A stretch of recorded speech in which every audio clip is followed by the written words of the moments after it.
Isu Felda tidak banyak. Isu yang besar yang dimainkan ialah kerana mengatakan oleh sebab saham Felda Global Ventures itu turun, maka penokor Felda rugi. Sebenarnya penokor Felda tak ada rugi apa pun.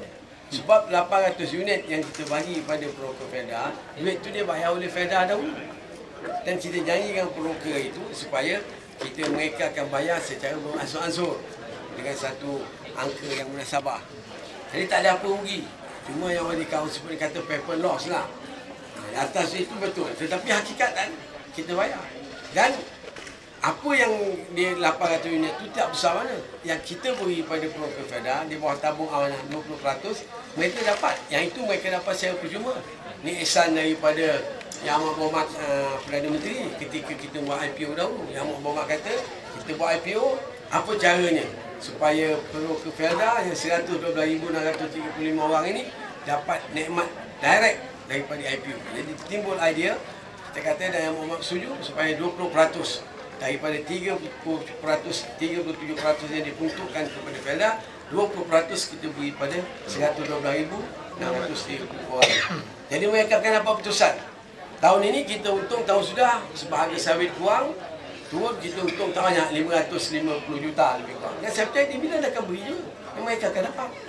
Jadi tak betul kalau kata penokor Felda rugi, dia tak ada rugi. Paper loss je, di atas kertas mungkin. Tetapi hakikatnya tak, sebab kita dah bayar dulu. Tapi keadaannya bila saham naik besok, berubah baik. Dia tak ada sebab. Yang kedua dari segi generasi, perumahan generasi baru Felda ini memang kita perlahankan seketika.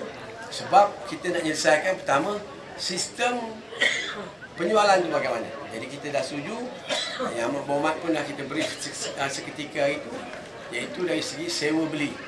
Jadi ini saya dah terang pada Majlis Belia Felda pada awal minggu ni. Dan minggu yang lalu kita dah terang, nampak mereka pun berpuas hati. Dan mereka pun dah mula buat talimat-talimat kepada pemimpin-pemimpin belia lah. Masa tengok di Negeri Sembilan dah itu dah dibuat di Port-Dickson. Yang kedua, kita sedang menyelesaikan pinjaman. Sebab kita nak buat 20,000 unit rumah, kita perlu pinjam pada bank. Dan ini sedang kita uruskan. Kita tak mau pakai duit Felda, kita berniaga, kita nak buat rumah, kita pinjam bank. Ini selesai, kita akan mula balik. InsyaAllah, kita harap menjelang 27 Disember, kita boleh siap sebanyak mungkin lah. Target kita lah seperti yang diarahkan oleh Yang Berhormat ialah 20,000 insyaAllah. Hari ini pun kita dah lulus hampir 9-10,000. Cuba kita perlahankan kerana nak selesaikan sistem. Kalau tak selesai besok, rumah siap, orang tak boleh beli.